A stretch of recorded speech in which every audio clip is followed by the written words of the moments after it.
Everyone, मेरा नाम मोनिका है। मैं आइल्स 9 हिंदी से हूँ। अगर आपको इस रीडिंग की इंग्लिश एक्सप्लेनेशन चाहिए तो आइल्स 9 पे जाएं, वो फुल एक्सप्लेनेशन इन इंग्लिश में है। तो इस रीडिंग के लिए मैं ये वाली रीडिंग जो 9 मई 2024 को आइल्स एग्ज़ाम जो इंडिया में हुआ था इवनिंग स्लॉट, तो उसमें ये रीडिंग आई थी। क्वेश्चंस थोड़े डिफर हो सकते हैं बट ये उतनी ही डिफ़िकल्ट रीडिंग है जो वहाँ एग्ज़ाम में आई थी। ठीक है, तो देखो इसके लिए 3 टाइप्स के क्वेश्चन हैं इस रीडिंग के लिए हमारे पास। पहला था complete each sentence with the correct ending. ये मैंने पहली वीडियो में आपको करवाया है। इसको ओनली कीवर्ड्स, देखो मैंने कीवर्ड्स को सर्कल किया हुआ है।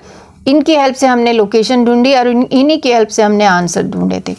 फिर उसके अगले वीडियो में मैंने बनाया कंप्लीट द समरी बिलो, जिसके अंदर हमने ये फिल इन द ब्लैंक्स मैंने करके बताया कि with the help of keyword strategy ये देखो हमने करेक्ट आंसर्स निकाले। ठीक है, आप लोग भी करोगे तो कीवर्ड स्ट्रेटेजी को जैसे मैंने ये लगाया, ये कीवर्ड्स वही कीवर्ड सेलेक्ट करने हैं जिसको आपको लगता है कि ये कुछ जेन्युइन है, अलग है, जिनके वो लोग सिनोनिम नहीं डाल सकते हैं। ठीक है, अब इस वीडियो में हम ये क्वेश्चन करने वाले हैं। ये भी सबसे कंफ्यूजिंग क्वेश्चन होते हैं आइल्स स्टूडेंट के लिए। तो आइल्स रीडिंग में हम लोगों को ये क्वेश्चन को कैसे सॉल्व करना है, क्या इसकी स्ट्रेटेजी है, वो सब एक्सप्लेन होगी इस वीडियो में।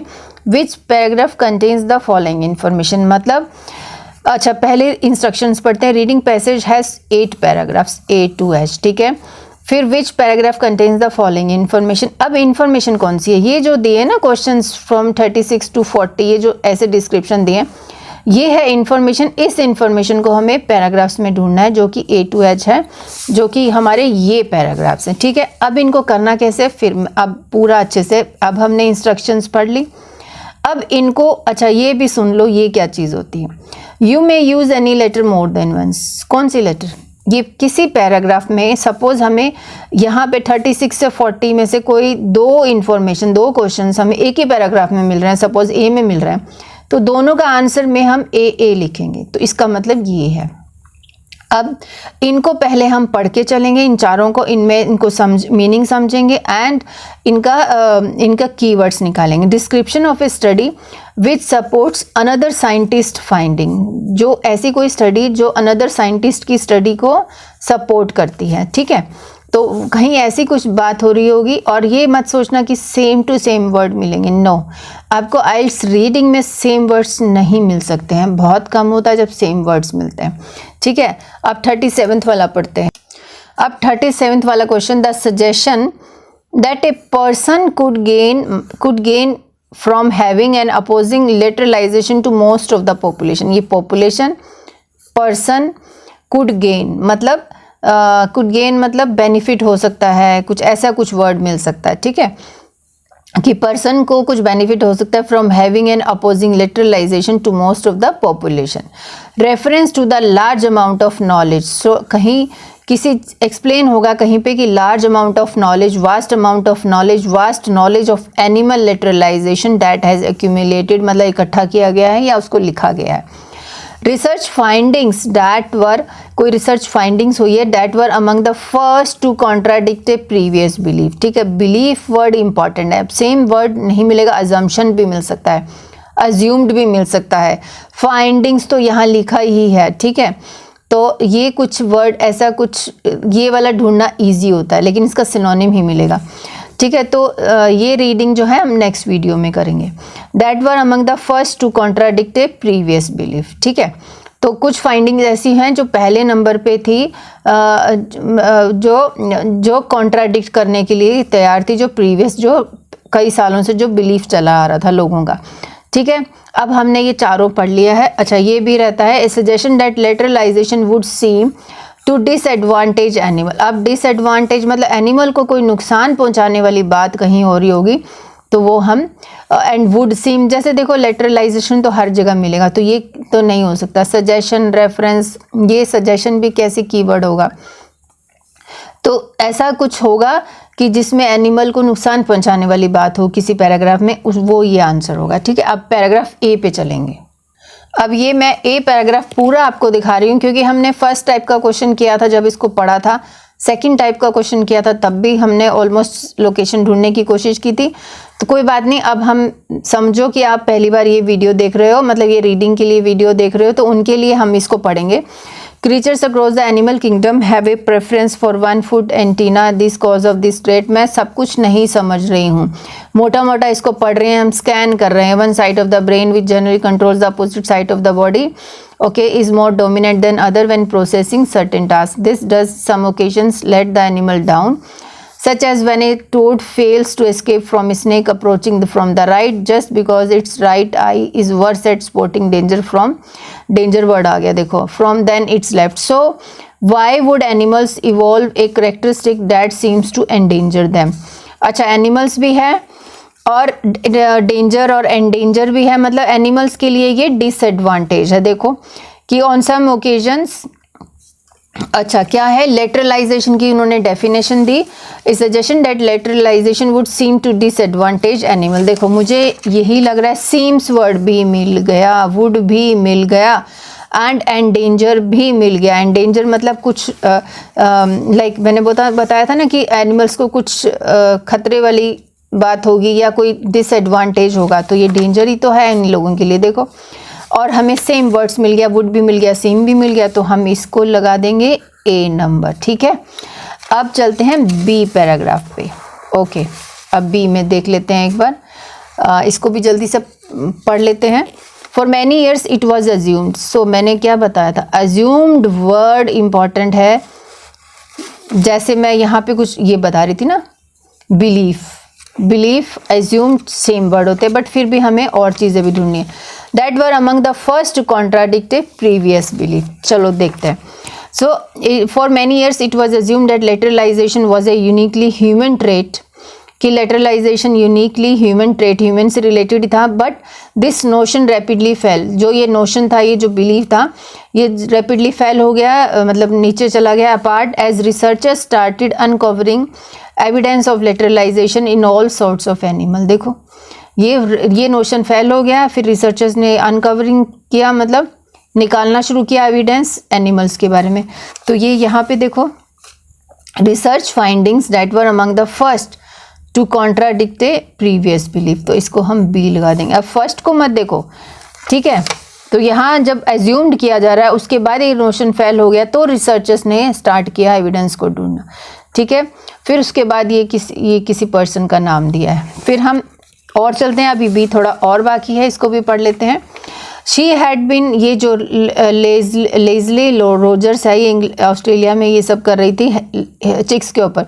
She had been injecting a chemical into chicks' brains to stop learning, stop distracting, were surprised to observe that a chemical only worked.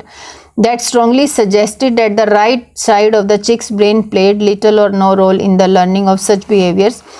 Similar evidence appeared in songbirds and rats around the same time, and since then, researchers have built up an impressive catalog of animal lateralization. ये catalogue क्या होता है? Catalogue मतलब उनके बारे में अच्छे से बुक बना देना, और कुछ कैटलॉग मतलब उसके बारे में पूरा लिस्ट बना देना कि एनिमल लिटरलाइजेशन में क्या होता है, ठीक है। तो एक और मुझे लगता है, reference to the large amount of knowledge of animal लिटरलाइजेशन that has accumulated. देखो, researchers have built up an impressive catalogue of animal lateralization, ठीक है। तो इसीलिए थोड़ा थोड़ा ध्यान से पढ़ो, पर पूरा मीनिंग पढ़ने की जरूरत नहीं है। तो ये हमारा फिर से बी आ गया। वाओ, ये तो हमारे हो गए, ये 3 तो हो ही गए, अभी 2 ही बचे हैं। अब ये बचा है person and population and could gain. अच्छा, और 20 और 37 में क्या था, description of A study which supports another scientist finding. अच्छा, ठीक है, तो अनदर साइंटिस्ट फाइंडिंग का भी ढूंढ लेते हैं। फिर सी पैराग्राफ में एक बार देख लेते हैं, कुछ मैचिंग है। General patterns of beer, the left side of the more brain seems since the left hemisphere process. तो ये ऊपर वाले ही बात जैसे ही हो रही है। That means animals are diverse, feet, toads, birds are more likely viewed their right, even humpback नहीं, ये कुछ अपना, क्योंकि हमें जो लोकेशन चाहिए, person, people and other scientist supports, ये चीज़ इसमें नहीं है। अब डी पैराग्राफ पे चलते हैं। डी पैराग्राफ क्या कहता है? जेनेटिक्स ये हमने अभी पढ़ा था, जैसे part in determining lateralization environmental Rogers found, ये चिक्स के उसकी स्ट्रॉन्ग और वीक वाला चिक्स की बात कर रही है, लेकिन फिर आप पढ़ लो, it is expose to light before hatching from its egg if it is kept in dark during this. Advantages भी लिखा है, नहीं ये तो हम कर चुके हैं, ठीक है। तो Rogers if it is kept in dark during this hemisphere become dominant, Rogers use this observation to test the advantages of brain. नहीं, चिक्स की तो कोई बात ही नहीं हो रही है, इसमें भी चिक की ही बात है। अब यहाँ देख लेते हैं, similar results probably hold true for many other animals. Similar results, जो ऊपर कुछ एनिमल्स के बारे में बात हो रही है, similar results hold true for many other animals, ठीक है। In 2006, Angelia from this university set out to observe the differences in feeding behavior between strongly and weakly lateralized fish. Okay. तो हाँ, ऊपर भी तो यही दोनों बात हो रही थी, strongly and weakly. He found that strongly lateralized and individuals were able to feed twice as fast as weakly lateralized ones when there was a threat of predator above them, assigning different jobs to different brain. Halves may be especially advantages for animals such as birds whose eyes are placed. Okay, ये भी process. अच्छा, तो मुझे ये लगता है कि ये जो ऊपर बात हो रही थी ना, सेम वर्ड्स, ये वीकली स्ट्रॉन्ग, यहाँ पे भी वही बात हो रही है। यहाँ पे एनिमल्स की बात हो रही है, एनिमल्स की, यहाँ पे इंडिविजुअल्स की बात हो रही है और एनिमल्स की भी बात हो रही है। तो मुझे लगता है ये वही होगा।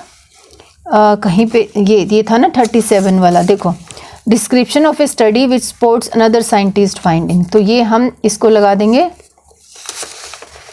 ई वाला पैराग्राफ। ये देखो हमने, ये देखो सेम मिलती जुलती बात हो रही थी, ये देखो यहाँ पे, ठीक है। ये 36 भी हो गया है। अब हमारा रहता है ये पर्सन और पॉपुलेशन वाला। अब ई पैराग्राफ हमने पढ़ लिया, अब ई एफ पे भी आ जाते हैं। तो एफ क्या कह रहा है? अब मेन अपने को वही है जो हमें पॉपुलेशन, पर्सन, यहाँ पैरेट्स की बात हो रही है, कोई पॉपुलेशन की बात नहीं हो रही है। अब हम आ गए हैं जी पैराग्राफ पे। अब मुझे यहाँ मेजॉरिटी ऑफ पॉपुलेशन दिख रहा है, जो कि हमारी डिमांड थी क्वेश्चन की। A person could gain from having an opposing लिटरलाइजेशन to most of the population. Majority of the population word मिल गया। पर्सन कुड गेन, पर्सन क्या हो सकता है? A further puzzle is why there are always few expectation like left-handed humans. यहाँ person नहीं है, यहाँ ज़्यादा लोग हैं। आगे पढ़ के देखते हैं। Has found the answer by mathematical model. They have shown that a group of fish is likely to survive shark attack with a few casualty if majority turn together in one direction while a very small proportion of the group escape in the direction. नहीं, ये अपना अगर ये match कर रहे हो only this, तो ये भी properly most of the population, majority of the population, but कुछ यहाँ कुछ तो मैच होना चाहिए ना, ये नहीं है। तो एच पैराग्राफ बचा है। अब फिर से आ गया, विद इन पॉपुलेशंस में also have advantages for individuals. अब आप बोलोगे कि ये तो ऊपर तो एनिमल्स की भी बात हो रही थी ना। Suggestion that a person could gain from having N opposing imbalance of lateralization within populations may also have advantage for individuals. Whereas most cooperative interactions require participants to react similarly, there are some situations aggressive and all. So हमें ये properly individuals भी मिल गया है, means person भी मिल गया है, advantage भी मिल गया है, population भी। तो हम इसके लिए लगा देंगे H आंसर। सकते हैं, देखो सबसे पहला जो ट्रिक है, सबसे पहला तो यही है कि हमने इंस्ट्रक्शंस को पढ़ लिया है। यहाँ पे ये बोल रहा है कि वन वर्ड ही लिख सकते हैं, टू वर्ड्स भी नहीं लिख सकते हैं, ठीक है। वन वर्ड का मतलब जैसे ये एक वर्ड है ये, और अगर आप उसके आगे इन, ऑफ, ए, द लगा दोगे तो वो टू वर्ड्स हो जाएंगे, ठीक है। एक तो पहले ये समझ लो। उसके बाद हमें ये फिल इन द ब्लैंक्स में क्या होता है, कंप्लीट द समरी बिलो। तो नॉट नेसेसरी कि हमें ये पूरा पैराग्राफ, पूरे क्वेश्चंस एक ही पैराग्राफ में मिलेंगे, ऐसा कुछ नहीं है। तो क्या करना है फिर? तो फिर हमें एक एक ब्लैंक जो सेंटेंस है उसको पढ़ते चलना है। कुछ ऐसे कीवर्ड्स को ढूंढना है जो हमें लोकेशन पे ले जाएंगे, जैसे ये है लेज़ली रोजर्स 2004 एक्सपेरिमेंट। ये 2004 जहाँ पे लिखा होगा हम उसके आसपास इसको ढूंढेंगे तो पढ़ लेते हैं एक बार, फिर हम अपने कीवर्ड्स को लेके वहाँ चलेंगे। Lateralization is determined by both genetic and dash influences. तो 2004 जहाँ लिखा है जेनेटिक, वहाँ पे हम इसको ढूंढेंगे। एंड फिर रोजर्स फाउंड दैट चिक्स भी जहाँ लिखा होगा, एक्स भी जहाँ लिखा होगा, वहाँ हम इसको चलते हैं ढूंढने। 2004 फिर से आ गया। तो अब प्रॉब्लम ये होती है कि बच्चों को लोकेशन ही नहीं पता चलती है कहाँ ढूंढनी है। देखो पहला क्वेश्चन था, पहला क्वेश्चन हमारा था ये, ऐसे complete each sentence with correct ending. अब ये तो पूरा पैसेज में ही मिला होगा ना, हमें पूरा पैसेज में ही मिला था हमें, ये पिछली वीडियो में हमने किया था।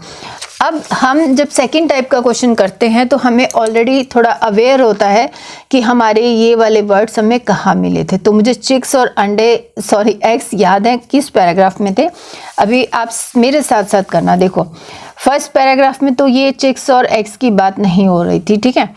तो हम चलते हैं, हम एक्चुअली वैसे हमें 2004 ढूंढना है, तो 2004 पे नज़र दौड़ा। 1970 है, ये न्यूमेरिकल फिगर्स ढूंढनी सबसे इजी होती हैं, तो इन चीज़ों का ध्यान रखना है। इसमें भी 2004 नहीं है, तो मीन्स नेक्स्ट पैराग्राफ पे चलना होगा। अब यहाँ इस पैराग्राफ में मुझे ये दिख रहा है और जेनेटिक्स ये दिख रहा है, क्योंकि हम यही ढूंढ रहे थे ना। 2004 तो हमें ले गया है लोकेशन पर, ठीक है, कि ये पैराग्राफ, तो यहाँ पे मुझे पहली लाइन में पहला ही वर्ड ये जेनेटिक मिल गया, तो अपनी मतलब लोकेशन ही आ गई है मुझे लगता है। लेटर डिटरमाइनिंग, देखो डिटरमाइंड भी है, लिटरलाइजेशन भी है, तो पढ़ लेते हैं। यहाँ पे पैराफ्रेजिंग मिलेगी आपको, ऐसा नहीं है कि जैसा सेंटेंस स्ट्रक्चर यहाँ दिया यहाँ सेम मिलेगा। आइल्स रीडिंग में ये एक्सपेक्टेशन नहीं करनी है। तो genetics play a part in determining lateralization but environmental factors have an impact too, मतलब जेनेटिक्स तो इम्पॉर्टेंट कुछ पार्ट प्ले करता है डिटरमाइनिंग लिटरलाइजेशन, लेकिन बट एनवायरमेंटल फैक्टर का भी इम्पैक्ट है, मतलब उसका भी इन्फ्लुएंस है। तो हमारा आंसर क्या हुआ, जेनेटिक लिखा एंड लिखा, फिर यहाँ हम लिखेंगे एनवायरमेंटल। अब मैंने ये लिख दिया। अब उसके बाद रोजर्स फाउंड दैट चिक्स, देखो मुझे एग्स दिख रहे हैं और ये चिक्स भी दिख गया मुझे, ठीक है। तो Rogers found that chicks whose eggs were given dash during the incubation period tend to have a stronger lateralization. Rogers found that chicks lateralizations depend upon whether it is exposed to light before hatching from its egg. Okay, तो hatching from its egg मतलब egg से निकलने से पहले, जो निकलने से पहले क्या होगा, इंक्यूबेशन पीरियड, ठीक है, उन लोगों की स्ट्रॉन्गर लेटरलाइजेशन होगी। तो फाउंड दैट डिपेंड्स ऑन, उसके ऊपर डिपेंड करता है कि वो कितनी एक्सपोज लाइट के एक्सपोज होते हैं before hatching from its egg. If it is kept in dark during this period neither hemisphere becomes dominant, ठीक है। तो अब हम यहाँ क्या लिखेंगे, आर गिवन, जिनको whose eggs are given expose to light. देखो अब यहाँ हम बोलेंगे कि पैराग्राफ से पहले और बाद में ऐसा यहाँ पे कुछ मैच नहीं हुआ है, लेकिन मीनिंग पढ़ के थोड़ा सा चलेंगे कि जिन एग्स को ज़्यादा लाइट दी जाती है during incubation period tend to have a stronger lateralization. तो यहाँ लिखा है ना, चिक्स की लेटरलाइजेशन डिपेंड करती है कि वो कितनी एक्सपोज लाइट के लिए किया, तो मैंने यहाँ लिख दिया लाइट आंसर, ठीक है। अब हम चलेंगे नेक्स्ट क्वेश्चन जो है हर 2004 एक्सपेरिमेंट, ये रहा। Set to prove that these chicks were better at dash than weakly lateralization. अच्छा, ये 2004 का जो एक्सपेरिमेंट वो सेट टू प्रूव करता है कि chicks were better at than weakly lateralize, weakly मतलब वीक जो होते हैं। तो Rogers use this observation to test the advantage of brain bias in chicks faced with the challenge of multitasking। अब कौन सा आंसर हुआ बताइए अभी आप, मैं वेट कर रही हूँ, आप बताओ मुझे अभी पढ़ के थोड़ा सा। मैंने थोड़ा और लोकेशन आपको दिखाई, ये है वो लोकेशन, ठीक है। तो थोड़ा डिसाइड करो आंसर अपना। Were better at than weakly, weakly कौन होंगे, देखो जब ये लिखा है वीक वाले। If it is kept in dark, अगर ये डार्क में रखते हैं during this period neither hemisphere become dominant, ये डोमिनेंट नहीं होंगे, ठीक है। In 2004 Rogers use this observation to test the advantage, देखो यहाँ पे भी है, इसको थोड़ा और आगे पढ़ लेते हैं, ठीक है। शी हैज्ड, यहाँ पे बात हो रही थी कि जो advantages of brain bias in chicks faced with the challenge of multitasking. She has chicks with either strong or weak lateralization, then presented the two groups with hidden small pebbles and threatening shape of this, ठीक है। तो fake predator flying overhead as predicted the birds incubated in the light looked for food mainly with their right eye while using the other to check out. The weakly lateralized chicks meanwhile had difficulty performing these two activities simultaneously. देखो अभी आप क्या लगाएंगे, अभी आप पूरा मैंने आपको पैराग्राफ दिखाया, एक सेकंड पूरा क्वेश्चन दिखाती हूँ आपको। हम लोग ये यहाँ से हमारी बात शुरू हुई थी और वीक वाला जो है वो वीक वाला जो पॉइंट है, देन वीकली लेटरलाइज चिक, तो वीकली लेटरलाइज चिक तो यहाँ हो गए। मीन वाइल हैड डिफ़िकल्टी, ये जो चिक्स होते हैं इनको डिफ़िकल्टी होती है टू एक्टिविटीज़ साइमल्टेनियसली। तो जो ऊपर जो बात हो रही थी स्ट्रॉन्ग वाले की, जिसको लाइट ज़्यादा मिली थी, देखो जिसको लाइट ज़्यादा मिली थी वो फेस कर सकते हैं मल्टीटास्किंग काम करना, और यहाँ पे उनको डिफ़िकल्टी प्रॉब्लम होती है एक्टिविटीज़ को एक साथ करने के लिए। तो हम स्ट्रॉन्ग वाले जो बात हो रही थी, दीज चिक्स वर बेटर, कौन चिक्स बेटर थे? जिनको लाइट ज़्यादा मिल रही थी, देखो यहाँ पे लिखा है ना, तो वो वर बेटर एट, ये मल्टीटास्किंग लिख देंगे हम इसको, ठीक है, मल्टीटास्किंग सेम स्पेलिंग लिखना है। उसके बाद हम चलते हैं, as expected the strongly lateralize birds in the experiment were more able to locate using their right eye. अब राइट आई यहाँ पे है, as predicted the birds incubated in the light looked for food mainly with their right eye while okay more able to locate, देखो incubated in the light looked for food mainly with their right, looked for food, able to locate food using their right eye। देखो location check करो आप अपने अच्छे से, मैंने कहाँ से लिया है, as birds light looked for food mainly with their right eye, देखो ये right eye लिखा है। अब while using their left eye to monitor an imitation located above them, अच्छा ये right eye था, फिर उसके बाद while sentence structure आ गया, देखो ये आ गया, using the other, other means left, to check out the, to check out means monitor, कहाँ गया, वेयर इट हैज़, कहाँ चला गया, to check out the predator, monitor and imitation located above, to check out the, देखो ये predator हम यहाँ लिख देंगे, ठीक है, ये हमारा हुआ फिल इन द ब्लैंक्स। इसको ऐसे करके देखो जैसे मैं बता रही हूँ, नेक्स्ट वीडियो में हम ये क्वेश्चन करने वाले हैं।